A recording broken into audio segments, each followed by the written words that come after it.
We went magnet fishing in Lansing, Michigan.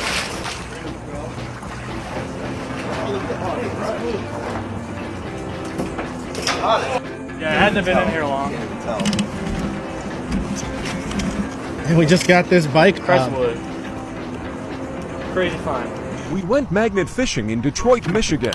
Oh, what is that? An anchor and a basket. Wow! You guys, look at this.